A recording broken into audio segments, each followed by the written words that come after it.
Уште во антички Рим хуморот бил препознаен како атрактивна алатка за привлекување на публика и како моќно оружје против опонентите, а мајстор на шегата во тоа време бил Цицерон, кој го усовршувал говорништвото и во своите беседи користел значителни дози на хумор во обид да ги развесели слушателите и да ги освои нивните симпатии.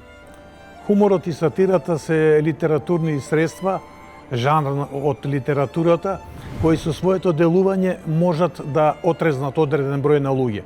Сатирата поготово. Сатирата е општо прифатено дека се работи за критика на постојното, со тоа што добриот сатиричар секогаш пронаоѓа добра група на луѓе, добра група на квалитети кај луѓето што ги критикува. Кога викам доброто под наводници да го сватите, затоа што елиминирањето на сите негативности во едно општество може да допринесат во голема мерка за подобрување на условите за живеењето во тоа општество, а тоа значи дека и на задоволство на луѓето кои живеат.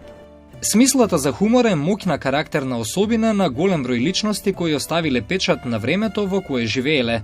Францускиот писател и филозоф големиот ум Волтер важел за исклучително духовит човек кој ја критикувал нетолеранцијата, религиската догма и француските институции, поради што често бил мета на тогашните власти.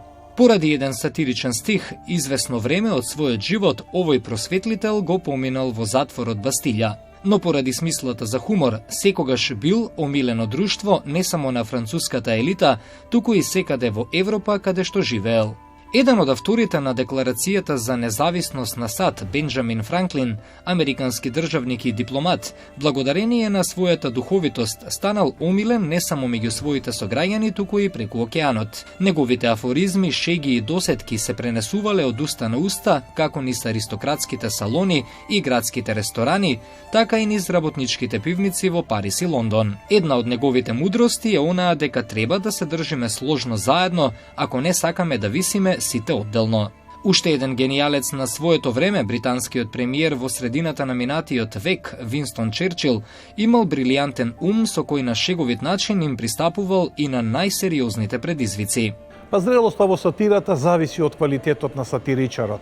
Значи, не може секој да биде сатиричар, оној што ќе искритикува некој државен елемент, председател или премиер, да искритикува министар или нешто што се случува, неко тој едноставно мора да биде насочен кон тоа да ги критикува состојбите во општеството и да ги критикува карактерите на личностите кои раководат со општеството. Добар афоризам е оној афоризам кој може да се преведи, да се пласира во сите земји, а да значат нешто. Полно пати луѓето од незнаење преземаат некој афоризам да го прочитаат и тоа што ни помислуваат дека тоа е создаден само за ова време за денес.